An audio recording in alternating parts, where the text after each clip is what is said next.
I can remember first batch of memories already thinking that I needed to change, really wanted to change. And this would have been like in the early 80s, like pre-internet too. So at that age, you might know that there's something different, but there's absolutely no resource to try to find out. There's no Reddit. There's no, you know, is Reddit the one that people jump on to look at that stuff? Yeah, I'm old. Um, so yeah, I just had to figure it out. But I can remember very specifically laying in bed at like 5, 6, 7, and thinking like, tomorrow's the day. I'm gonna go tell my parents. Like, I want to do this with my hair. I want to do this with my wardrobe. I just knew. Um, but it's interesting because even at that age, and when I talk to clients now, they say the same. About the time you realize that's the thing, you also realize it's not safe to talk about. Like it's already ingrained in you at that age. Um, so I just did what a lot of people did. I just hid it for a very long time. And, use stolen moments to like, get dressed up whenever possible. But even getting into like some risky stuff. Like I can remember my neighbors had given me a house key because I would occasionally babysit for them. And I can remember one time like, oh, I think that woman's about my size. I snuck in their house to like try out her clothes and stuff. So I mean, the impulse was powerful because you're so repressed, but it was important, to demonstrate some of my true gender. Trying to think, there were some times in high school where I would start to become better friends with people, and I would want to tell them little things. But again, I mean, high school, you're so pressured to fit in that it was still a very scary enterprise. So I guess when I really started to get open about it, I was about 18 or 19, and I had my first serious girlfriend. It was my first serious sexual relationship. And I can remember she was the first person I told. And honestly, it kind of happened because she would notice, like, did you shave your legs? Did you do this? I mean, you can't lie forever. And so eventually I was like, yeah, and here's why. Um, Her response was, well, you're going to have to stop because I'm very uncomfortable with that. And if you don't, I'm going to tell your mom. And then we're going to try to get you in to like see a therapist and all that. And it wasn't out of concern. It was out of like disgust, I suppose. And so she was very bad for me. And I decided to break up with her. And she used that as a threat, like blackmail, essentially. And I said, tough, we're breaking up. It wasn't an hour later that I got a call from my mom asking, what is all this that Heidi's telling me? You're doing this, you're doing this. And I just felt so cornered that I kind of wound up like information bombing my mom too, in the hopes that it would be so overwhelming that she wouldn't have anything left to say. And it basically worked. But that kind of started a whole chain of failed relationships because I was always attracted to people and women specifically at that time. But the big thing was I was always wanting to create this image of normalcy. And so to me, one of the perfect like hiding places in plain sight was to get married or be like in a long-term monogamous hetero relationship. And so I had a series of those, but invariably every one of them would fall apart because I would get closer to this person, I would start to open up, and at some point they would just kind of be like, this is not what I signed up for. And so that would be the end of that. That happened for many years, and then I was in my kind of mid to late 30s when I started really looking at things and going, none of this has worked. None of it's made me remotely happy. I still have all the exact same feelings. In fact, I even started going to Sexaholics Anonymous because I just didn't know what to do. And I convinced myself, like, this is a disorder. This is fucking up my life and my relationships, et cetera, et cetera. Like, I need to be rid of this. And obviously that doesn't happen either. So I finally just kind of got to a point where I said, I mean, I've been miserable, and if I transition, what's it going to do? Ruin my life? I mean, at that point, my life felt ruined. And so I decided to start coming out. And I will start by saying it's been the absolute best 4 years of my life, like hands down. But it also started rather cliche fashion. I got fired from a job a handful of months into starting to transition. And I had started telling some people at work who were very supportive. And because of my work with people in therapy, I knew there would be some clients who might have a harder time with that information than others. And so I decided to start telling some of them, like, hey, especially the one with trust issues, like, this is what's happening with me. And I'm still the same person, still here for you, still your therapist, yada, yada. And these are all very positive experiences. And, according to my professional license, you're not supposed to self-disclose information, but this was kind of one of those gray zones that's not addressed in the ethics. So I felt like it was responsible. Boss found out and I got fired for, unprofessional conduct, reckless conduct, etc. But since that time and since being fired, it really freed me up to transition fully because there was nothing standing in my way at the time. And when I started doing job searches, it was strictly as myself. And so I really hit the ground running within a few months and had to kind of transition very much in the public eye of working in, juvenile justice system and as a home-based mental health therapist going to people's homes. So there's always been a lot of scrutiny. But honestly, it's been a great opportunity to realize even people from different walks of life, once they've met me, these are maybe the people I would have assumed would rather drag me behind a car than talk to me. And instead, I developed a whole series of really pretty strong therapeutic relationships with people. So it gave me some optimism about how things might turn out. But so, it's got its good and it's got its bad. So, just as a general concept, it really means in American society, some people are just going to have it easier than others. And so in our country, white Christian or Christian Judeo men tend to be the most privileged individuals. And of course, they hate hearing that because some of them have had hardship. But what it means is, are you ever going to be denied a job because of your color of your skin? Are you ever going to be profiled by the police and arrested, beaten, or even killed because you're white? It happens to white people, but it's not because they're white. As a heterosexual, are you likely to be assaulted specifically because, like you said, you're holding hands with your partner? You could be attacked, but I doubt it's because you're heterosexual. So those are kind of the points of privilege we start talking about. Even when it comes down to little things like, if you go to Meijer or Kmart and you look for Band-Aids, how many times do you remember seeing African-American Band-Aids? They're always Caucasian. If you go to Toys R Us, it's getting a little better, but you're likely to find 100 white dolls and figures for every 1 or 2 black or brown. So even little things like that. So as you start then looking at sexuality, the right to marry has just come along recently for gay and lesbian folks, or people who just are kind of sexually non-conforming, whatever. And it seems to me that, even gay and lesbian folks, bisexual folks in our community are absolutely historically discriminated against.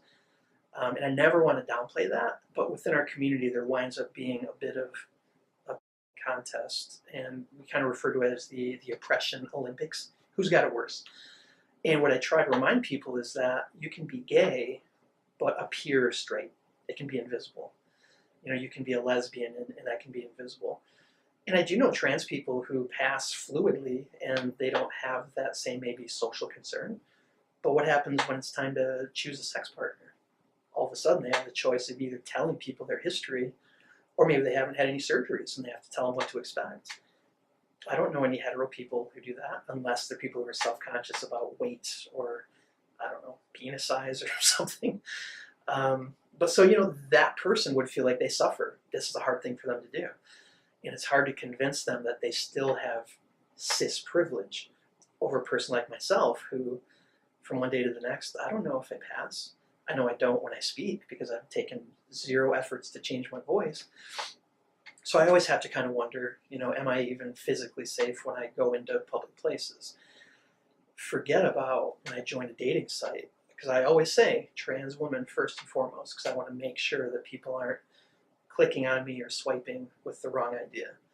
And I have to have a plan of attack of, I talk first, I figure out if we have an emotional or mental connection. And then later I mention, so did you read my profile? Here's the thing. And even the people who say yeah, almost have never had a sexual relationship experience with a trans person. So they have some questions, which is fine for me, But to a lot of trans people, it's humiliating because it's objectifying. I've had a lot of people say they literally feel like aliens or animals at a zoo because you're just kind of looked at and talked about and poked and prodded, and so so there are people who have it harder than others. I guess what I also want to say though is that even myself as a trans person, I have a lot more privilege than, say, a trans person of color. I often feel that I have more privilege than African American people who are even cis, maybe, because white is the card in this country. And if I'm driving my car and I drive a Subaru, I'm quite certain I probably just look like any standard middle-aged woman driving to get groceries. I'm not the demographic to get profiled, pulled over, and all that. People with different skin than me are. So that means I have a point of privilege over them. I'm well educated. That's my point of privilege over a lot of people. I have a decent job. That's a point of privilege I have over other people. So even as I suffer, I always remember that I don't have it the worst. And I think it helps for other people to try to do the same. It creates a little more empathy to realize that maybe I have a little better, maybe I have a little bit worse, but everybody is struggling in their own way. Well, I want to start by saying that it's a great impulse. I wish everybody would want to do that. Wanting to and having the ability to, though, are very, very different things. And I don't really know, if you were talking to a gay man or a lesbian, cis person or whatever, if they would have nearly the same list of needs that people in my community do. Language is a huge thing for us.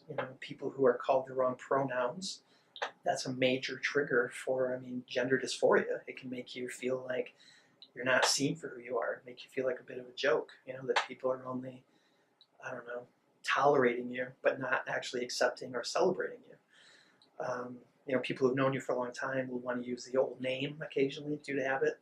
We call that dead naming. These are major points of depression and anxiety for us.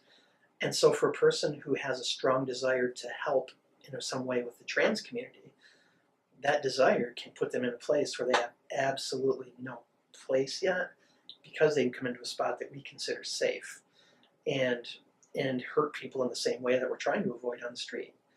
So this is a perfect example, though, of people calling themselves allies and trying, but having major limitations. So a couple of years ago now, about 4 years ago, there was a cis female therapist in Kalamazoo who had been working with our Gay and Lesbian Resource Center for many years. She'd kind of taken on an unofficial role as the head of a trans-specific kind of social support group. So every once in a while they'd go out to restaurants as a group, go shopping, whatever. And they felt safer in numbers, they felt safer with this person there. When I came out, I met her, and I was glad she was doing it, but in a very short amount of time, and probably because of my professional training and experience, I noticed that she was being incredibly cis-normative. I remember being at a Chinese restaurant with everybody, and they were all trans women or femmes, and some of them were talking about video games, and some were talking about playing guitar, things people do. She literally said, excuse me, I thought we all came here to talk about woman stuff. And I'm just like, that was incredibly sexist. And you're a woman, And it just made my head spin immediately with all the implications. Like, what is it you're teaching your clients? Are you teaching them to try to act like a woman? And what does that mean for people? Does that mean they feel like they have to bury their natural impulses? Or, it's a lot of pressure to have to be somebody else. And for a clinician to come at it from that angle, and I don't know what she did in her office, but that was kind of my first impression. So anyway, fast forward about a year, and I hadn't gone to many groups because I just kind of felt like I was on a different trajectory. And, had some friends, I didn't feel like I needed the group. So one night I got invited to go to one of these groups, and it was being held at this woman's house, cis woman. She was a master's in social work student at the time, working under this other therapist. Well, so the other therapist had just kind of let this person start running the groups. And again, I'm like, what are her qualifications? I know she's been kind of hanging around for a while, but it felt kind of reckless to me. So I went to this meeting. It was me and one other trans woman, and there were 4 cis women at this meeting. And we were at the therapist woman's house at her table. This was right after the TV show Transcend. had started to come out on Amazon, I think. And so the women were all talking about how great the show is and how, you know, it won all these awards and it's just really pushing things forward. And from my actual inside perspective, I was saying, you know, actually the show is rather problematic. It kind of makes a joke of her. It's really focused on all the cis characters, makes her a bit of scenery. Like, you know, I'm glad they're starting something, but it has a long way to go. And it seemed like even from that initial comment, they were kind of annoyed. Like I was raining on their ally pro-trans parade or something. Somewhere in the meeting, one of the people who was new to the group, who was cis, misgendered me. And I felt like this is my group, this is the place to teach people. And so I called her on it, asked that she be more careful. She really heard me, and she had an emotional reaction. She actually started to cry. And I asked her why. She said she just felt really embarrassed and bad. And I was like, to be honest with you, I'm not glad you're upset, but I guess I am kind of glad that you're crying a little. At least I can tell you care. Like, I really believe you're sorry. Later on that night, I felt like it just hadn't really been resolved, and I could tell that all the other women had kind of rallied around her. And the narrative was kind of quickly becoming that I had bullied or I was very mean to her. So later that night, I wanted to restart the conversation, and I did. And I said, you know, this is a trans space, and I really feel like some of the issues that have come up tonight are being blown over for everybody else's comfort. So people agreed to have this conversation. The therapist person across the table from me said, well, actually, I have a question. Why is it that when somebody apologizes for something that's happened, why can't you just accept that? Like, why do people still get so mad?